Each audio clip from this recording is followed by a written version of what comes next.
In today's video, I'm going to share with you my first trip to Little Giant Comics Old School Comic Show, coming right up. What's up guys, welcome back to the channel. My name is John and you're watching Old Stuff is Cool. So I had a little impromptu break, about 2 weeks. I got pretty sick and it was really hard to both be in a good enough shape to record, to even just set up in front of the camera. So as you can probably tell, I'm feeling much better now and playing some catch up. Funny enough, this recent bout of illness coincided with what I was very excited for, my first trip to Little Giant Comics Old School Comic Show. I was really excited to just, be at a show where there would be a high chance of maybe picking up a big boy book, older books in general, and even, meet a few creators. In particular, a lot of creators from the 90s era of Marvel and DC. A lot of things kind of went askew, off script for this trip. I mean, really the biggest thing was kind of coming down with this bad head cold on the day of the show. Luckily, the show over in New Hampshire was just about an hour away, but I think when you're under the weather and doing a solo drive, even in that time frame, it's not a fun time. And of course, you gotta save enough energy up to go to the show and then make the drive back afterwards. Needless to say, I did not take any footage. I think just mustering enough concentration to do the actual hunting, and I mean there were tons of vendors there. That's what most of my energy went into. So apologies ahead of time that I didn't get more footage of the show itself. The biggest creator I was excited to meet was artist Mark Bagley. I would say as far as artists go, Mark Bagley and Ron Lim are guys very good, clean styles. It's what made me fall in love with comics with Amazing Spider-Man and Silver Surfer respectively. So yeah, just a lot of love for those artists. Unfortunately, Mark Bagley, I believe, got injured the week before the show, and so he could not make it. So I was pretty bummed about that, but I still did meet two creators, which I'll share with you right now. First up is Mike Manley, the artist and co-creator, I believe, of Darkhawk. So I was able to get his signature, chatted with him briefly, found out he came up from Philadelphia, so a bit of a longer trip than I had. I know Darkhawk #1 is a bit of a meme book or a calling card to YouTuber Swagglehouse, who I greatly enjoy. But Darkhawk, I mean, I still remember getting his rookie card in the Series 2 Marvel Universe cards. He was one of the first series I collected, I think probably like a dozen issues or so. I got #1 later on. Actually, I remember buying this particular copy. It's not my childhood copy, but one that I got from Cheddar Comics sometime last year. So yeah, now it has Mike Manley's signature. I mean, this is one just for the PC, for my personal enjoyment, and just happy to meet the creators that had a hand in the characters, the formative characters I was exposed to. Now, the other creator that I got to chat with just briefly was Dan Jurgens, writer-artist, creator of Booster Gold, which I unfortunately did not have any Booster Gold, comics or anything. I think whatever I have is digital at this point. And while Booster Gold might be a bit more of a deep cut, I mean, at least for normies, the death of Superman really is, Dan Jurgens' big claim to fame. And that's ultimately what I brought for him to sign. So I actually have both, this, what do you call it? Kind of the standard copy here. The other version being one of the It books of the 90s is the black poly bag. But I own that one too. And what I wanted the signature on, which Dan signed right here, is this kind of iconic cover of Superman's cape tattered, blowing in the wind. So in addition to getting his signature on Superman 75, I also, I tend to like Prince, if I can get Prince. Why does it sound like I'm saying the musician's name? I tend to like getting, artist Prince, being able to help support them in some ways, and also getting them to sign that as well. So I got a very classic rendition of Superman from Dan Jurgens. Kind of going along with what I was talking about Mark Bagley and Ron Lim, Dan Jurgens has a very clean style. But yeah, just a classic pose of Clark Kent changing into Superman there. Moving on to my actual haul from the Old School Comic Show, I actually only wound up buying from two vendors. The first one was one that my buddy Eddie recommended. He visited their brick and mortar location down in New Jersey, and that is Zap Comics. And I actually had to come back around to Zap Comics booth because it was just like, shoulder to shoulder around their $3 boxes. They also had a quite impressive lineup of wall books, but I saw some goodies in the $3 box and kind of did a lap around and then came back and found a spot and was able to get, well, let me show you the stack. These are all from the $3 boxes and they were kind of odds and ends. What you're going to see though is a big chunk of Amazing Spider-Man that I needed. But before we get to Spidey, first I've got Batman 451, kind of a well-known cover here. I have, I believe, the previous issue 450, and I don't know, just I wanted to add this one to my collection, getting some odds and ends from that Batman series. Then I was able to get an upgrade copy of Infinity Gauntlet #2 when I was bringing up my old comic collection over the past year or two. This is one of my favorite miniseries as a young comic reader, and I noticed at some point there's some bad tape pull on my copy, and luckily it wasn't issue 1. It's nothing too big. Actually, I quite like this cover with all the heroes.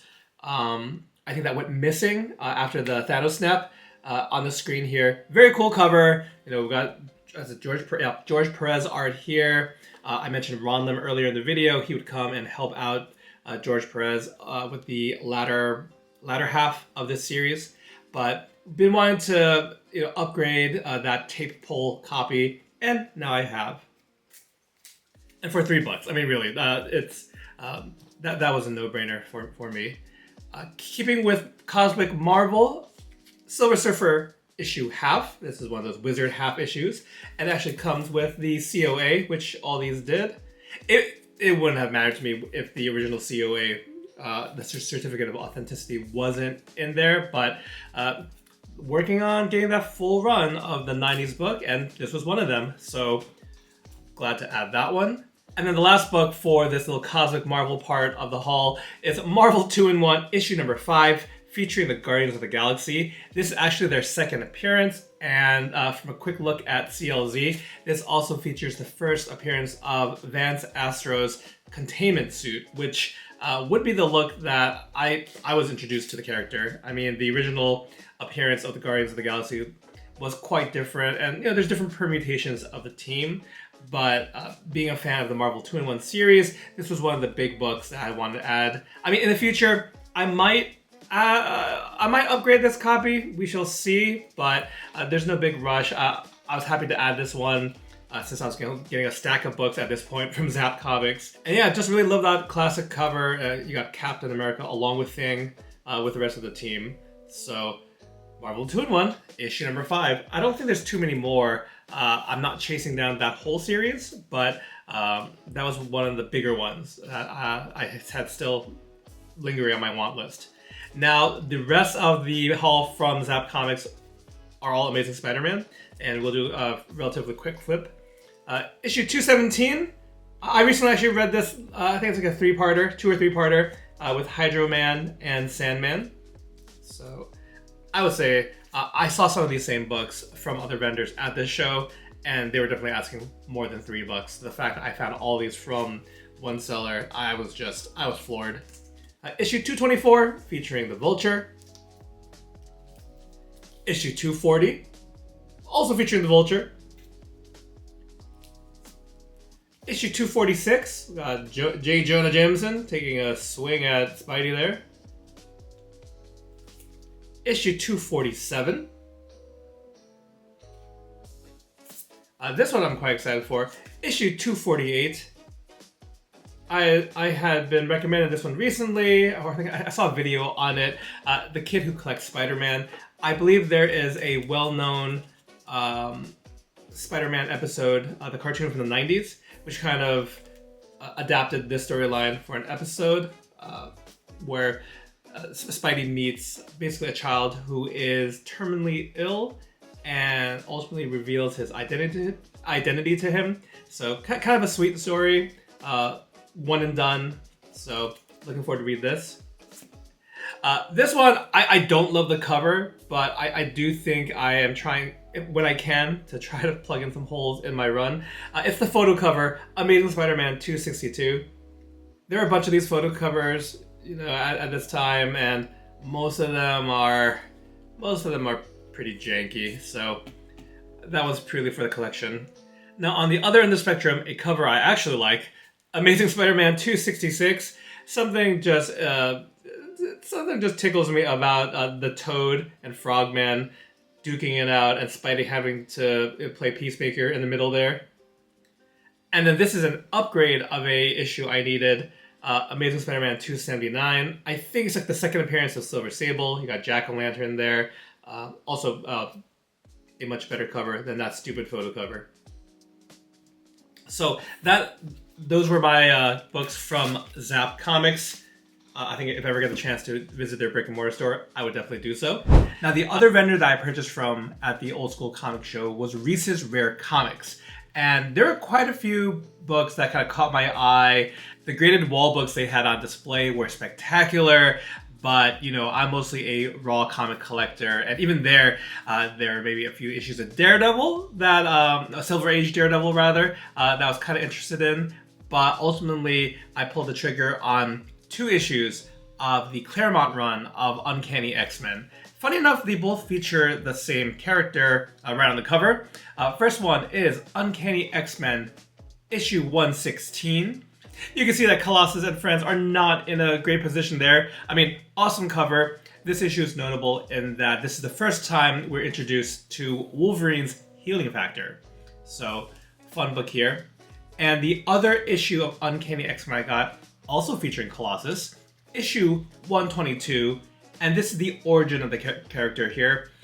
Colossus and Nightcrawler, I think on account of both the X-Men arcade game, as well as the Toy Biz figures, made for 2 really key points for me loving those characters. Oh yeah, and I forgot, the first ever X-Men comic I purchased, X-Men #1, the Jim Lee covers, the one featuring Colossus prominently right in the middle.